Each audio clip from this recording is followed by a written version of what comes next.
নমস্কার, আমি আশালতা। আজকে আমি আপনাদের বানিয়ে দেখাবো পারফেক্ট লুচি কিভাবে বাড়িতে বানাবেন। তো চলুন দেখে নেওয়া যাক। তো এখানে আমি 3 কাপ ময়দা নিয়েছি। 3 কাপ ময়দায় 3 চামচ তেল দেবো, আর দিয়ে দেবো স্বাদ মতো নুন। দিয়ে এটা খুব ভালো করে ময়াম দিতে হবে, খুব ভালো করে মিশিয়ে নিতে হবে। যখন দেখবেন ময়ামটা ঠিক এরকম জমে গেছে, সেই সময় এবার আমরা জল দিয়ে এই ময়দাটা মেখে নেব। এরকম মাপে যদি আপনারা লুচিটা বানান, তো লুচিটা খুব নরম হবে আর খুব ভালো হবে। তো খুব ভালো করে আমরা এটা মেখে নেব।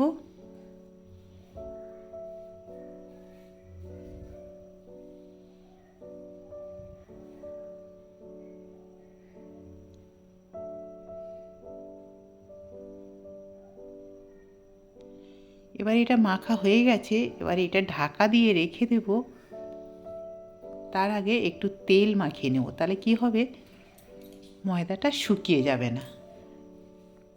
এবার এটা ঢাকা দিয়ে 30 মিনিট থেকে 1 ঘন্টা রেখে দিলে খুব ভালো। তো 30 মিনিট পরে আবার একটু আমি এটা মেখে নিচ্ছি।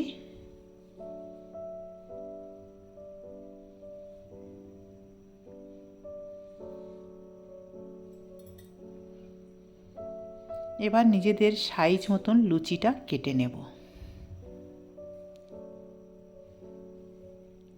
তো লুচি সাধারণত একটু ছোট আকারের হয় রুটির থেকে, তো সেই মাপে আমি কেটে নিলাম।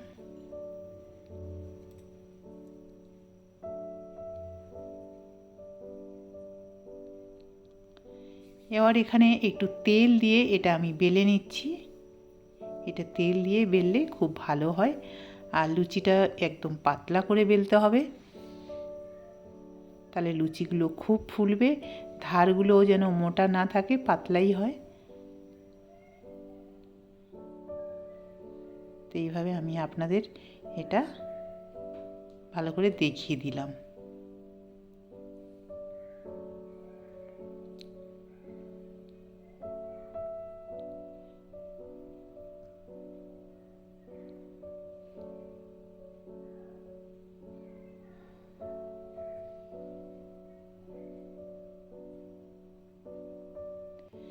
এবারে এখানে তেল গরম করে নিয়েছি, এটা হচ্ছে রিফাইন তেল।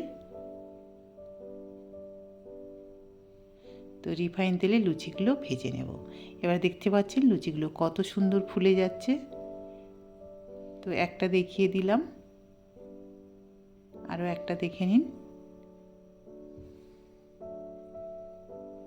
আর তেলটা কিন্তু এই সময়ে খুব গরম যেন হয়ে যায়।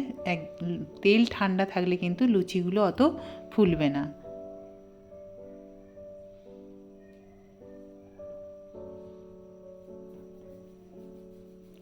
তো এই টিপসগুলো যদি আপনারা ফলো করেন, তাহলে আপনাদের লুচি হবে একদম পারফেক্ট, আর খুব ফোলা হবে, নরম হবে।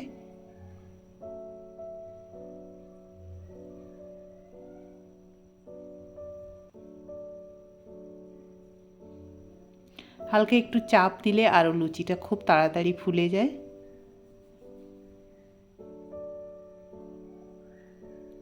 তো এইভাবে আমি আপনাদের কিছু 4-5টা লুচি ভেজে দেখালাম। তো আপনারা ঠিক এইভাবে ভাজবেন।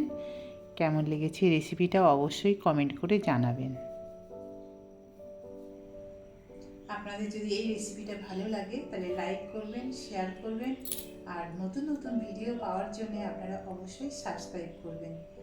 নমস্কার।